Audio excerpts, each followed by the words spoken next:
All right, welcome everybody. It's great to have you all here this evening, this morning, whatever time it might be, wherever you are in the world. My name is Zachary Herrmann. I'm the Executive Director of the Center for Professional Learning here at the Penn Graduate School of Education.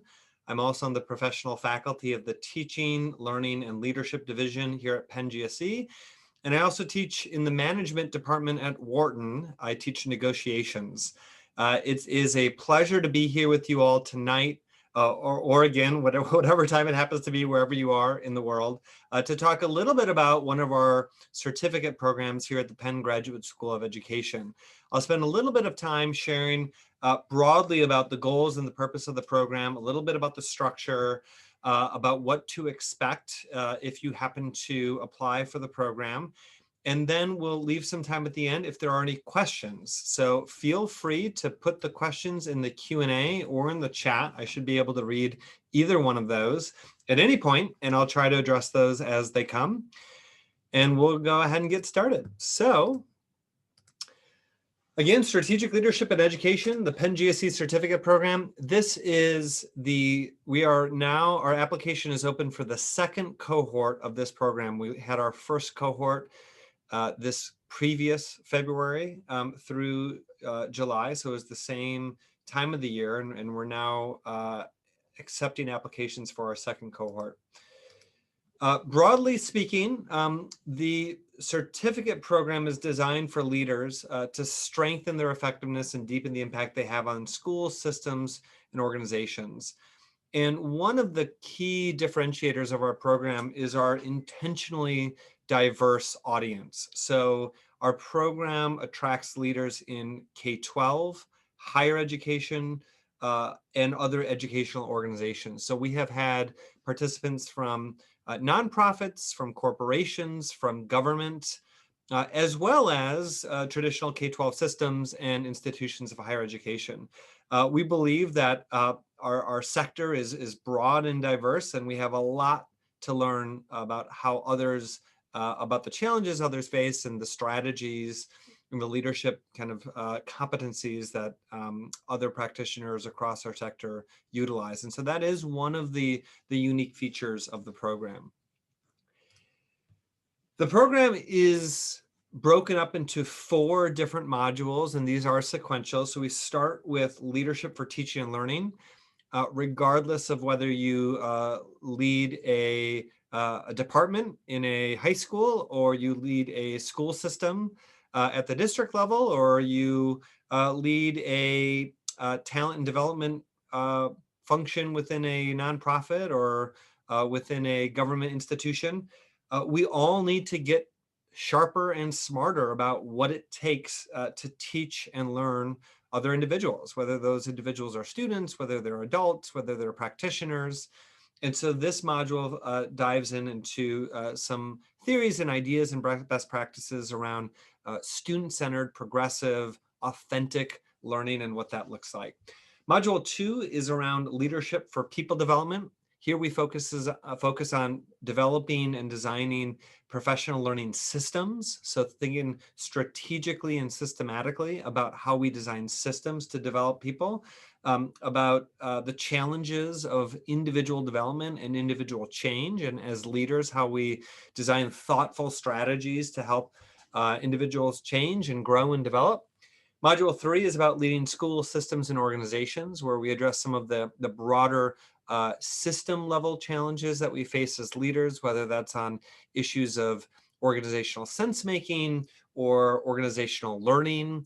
And in module 4, we talk about leadership in a broader context. And here we draw on concepts such as crisis leadership, some of the political considerations of leadership.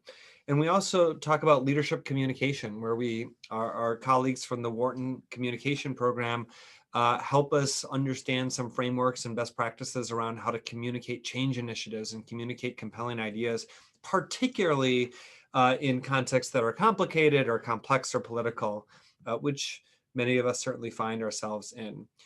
Through it all, there are a few strands. So across the 4 modules, one of the structures is what we call home teams.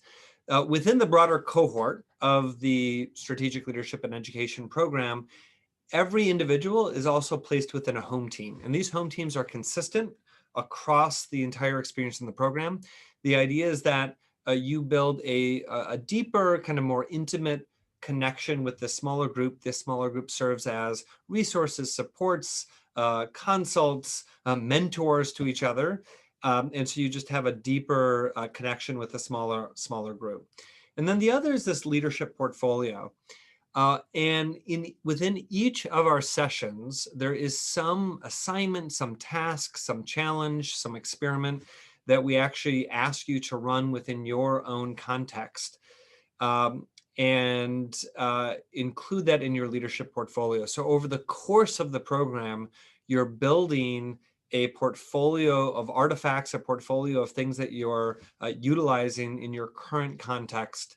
And that's kind of the main assignment of the certificate program. Our program teaching faculty is really a terrific, thoughtful set of individuals with a diverse set of experiences that try to match the diversity of our cohort, which is certainly difficult given that our cohort, at least our first cohort, has come from several different countries from around the world, certainly different sectors: K-12, higher ed, government, nonprofits, corporations. So we have faculty from the Penn Graduate School of Education, from the School of Arts and Sciences, from the Wharton School. And we also at times bring in other scholars and practitioners and experts from other places outside of Penn. But each one of these faculty members designs and leads a session focused on their area of expertise. And those sessions are kind of like the main structure of our program. And before and after each one of those sessions, there's some pre-work to complete. And then afterwards, there's that portfolio assignment. So within your home team, again, it's the smaller community within your cohort. You'll have a chance to meet your home team during each one of our live sessions. And when I say live sessions, I mean live virtual sessions. This is an entirely virtual program, which again allows for us to draw people with very busy jobs and very busy lives across the world, and to provide support, feedback, and guidance throughout their experience in the program. Again, the leadership portfolio is a compilation of the work, an opportunity for you to translate theory and practice to really make that strong connection between these really big ideas and the practical strategies that you're trying to implement, directly implement in your context now, today, tomorrow. Part of the program, again, is asynchronous. It includes the time between the live sessions, and so you'll have access to our online learning platform where you'll have access to all of the course materials and discussion boards and opportunities to post resources and materials for each other. This is kind of a overview of somewhat like this is module 1. And when you click into the introduction module, you'll get a chance to meet the different faculty that'll be teaching within that module. You'll get to learn a little bit more about what the live sessions will entail, an overview of that. And then when you click on the specific sections, you'll have a set of pre-readings or pre-session materials. Sometimes it's readings, but sometimes it's videos or podcasts or other materials. And then you'll have a chance to engage in a pre-session discussion, which is your opportunity to engage with the content a little bit before the live session with the faculty member.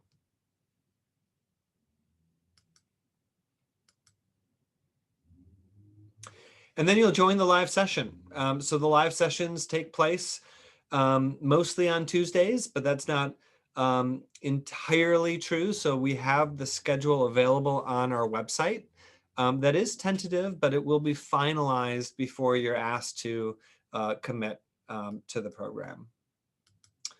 And then again, after each session, you have a portfolio assignment. So these assignments are your chance to translate these big ideas into like practical implications at your work. And each assignment within your portfolio is directly connected to your professional practice and an opportunity to actually move your leadership forward in real and meaningful ways.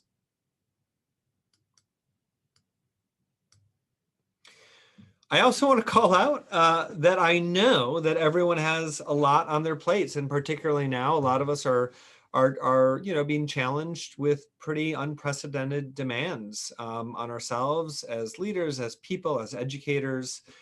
And one important thing for everyone to know is kind of our stance on this, that your work, your professional experience is an asset to this program, not an inhibitor. I often say the fact that you are busy with your professional life, with your job, actually makes you a great candidate for this program. It's meant for people who are working. This is not a graduate degree where you're stopping work and come to Penn for a year or two or more. This is meant to support current leaders in the field. And so, and to that extent, we don't want you to see the program as separate from your work, but rather as part of your work. To use these sessions, to use your home team, to use your experience with the portfolio as a way to further your work, to further your impact in your local context.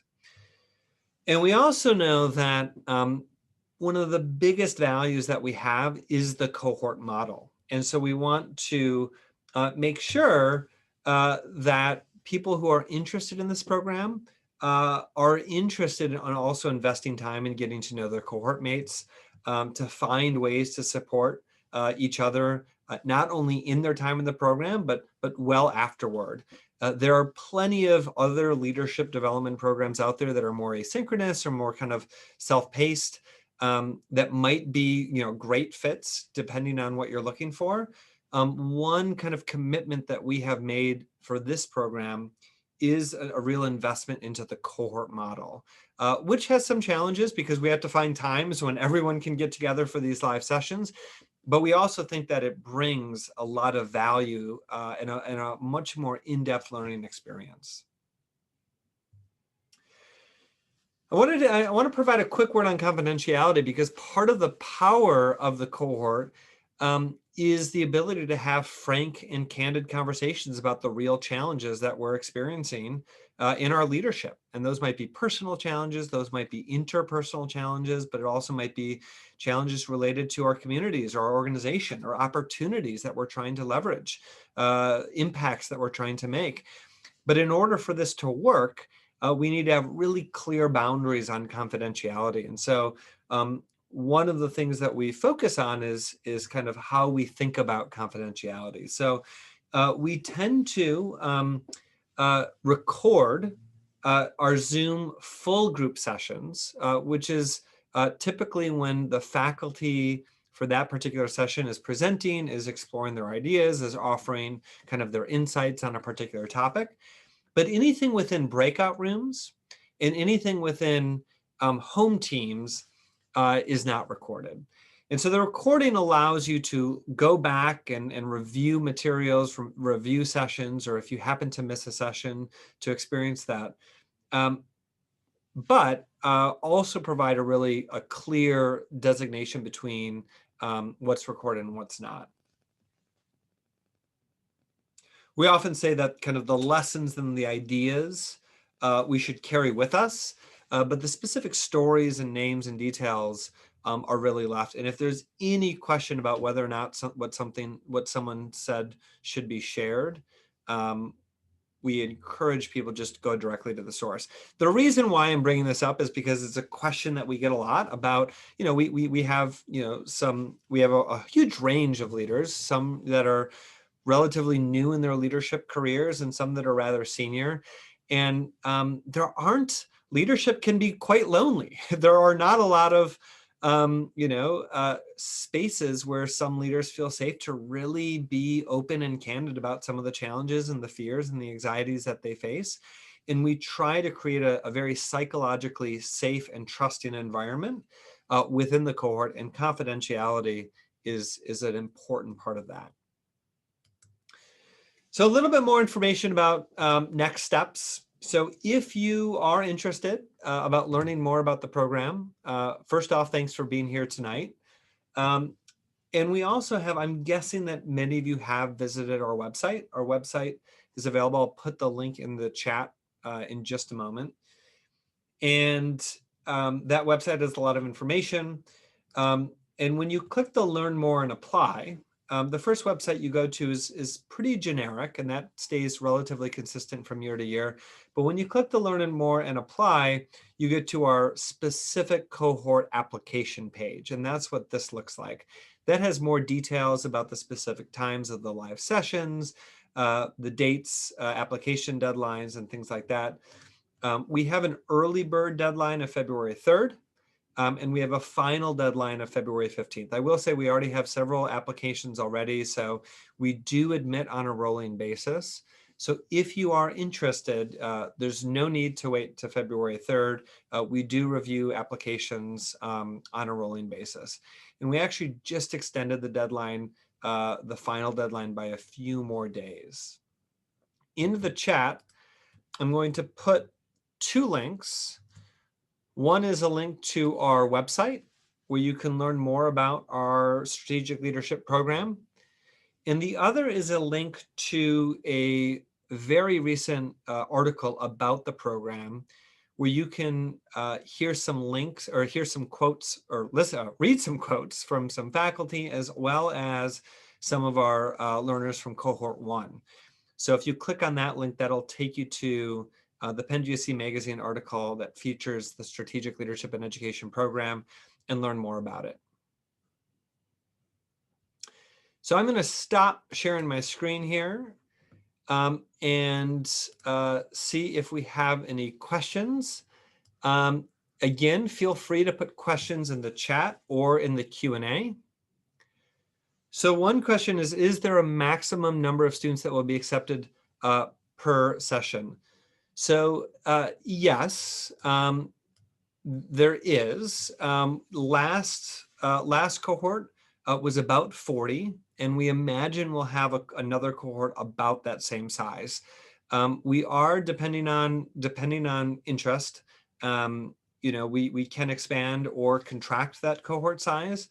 But one of the things that we really just look for is also fit between the program design and the interest and professional learning goals of the applicants. So a few of the things that we look for, some leadership experience, we define that quite broadly, but this isn't someone who is, it's not necessarily designed for someone who's brand new to leadership. Now we have had seasoned teachers that have been quite, experienced teacher leaders. Maybe they lead their department, maybe they lead professional learning within their school. But we also have, superintendents or chief executives of their organizations. And so we find that, some leadership experience, this isn't meant to be kind of a 101 type of program, is really helpful. And that's one of the fits that we look for. The other thing we look for is people that are interested in our kind of purposely cross-sector audience.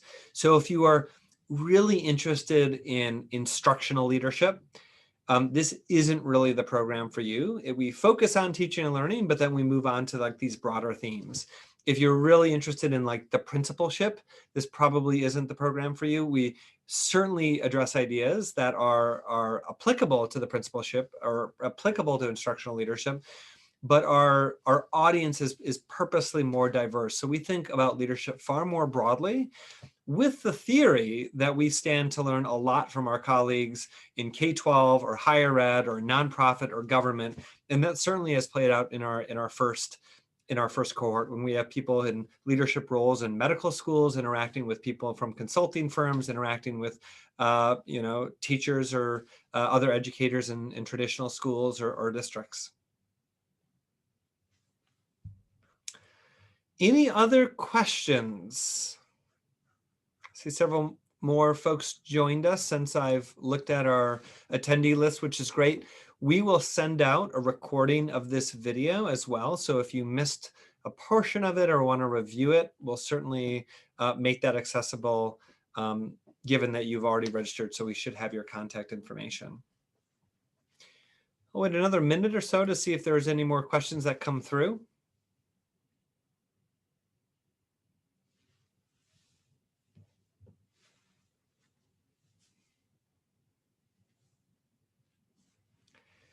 So I'm going to put into the chat my my email address. In addition to the executive director of Center for Professional Learning, I serve as the director of this specific program. We have a lot of certificate programs here at the Penn Graduate School of Education. So if you have questions about the content of this program or whether or not you think you're a fit or just want to learn more before applying, feel free to email me. If you have questions about the application process, I will put in another email address, which is our, sorry, I cannot think and type I cannot type and talk at the same time. This is our professional learning at gsc.upenn.edu. That is an address that can help you with questions about the application or about timelines, things like that. And I will put in one final email or website, which is our professional learning website, where you can learn more about other professional learning programs that we have available here at the Penn Graduate School of Education. So feel free to reach out. Thank you all for joining us tonight for this information session. Hopefully you got your questions answered and learned a little bit more about what the program has to offer. Again, feel free to reach out if you have any questions, and otherwise enjoy the rest of your day. Thank you.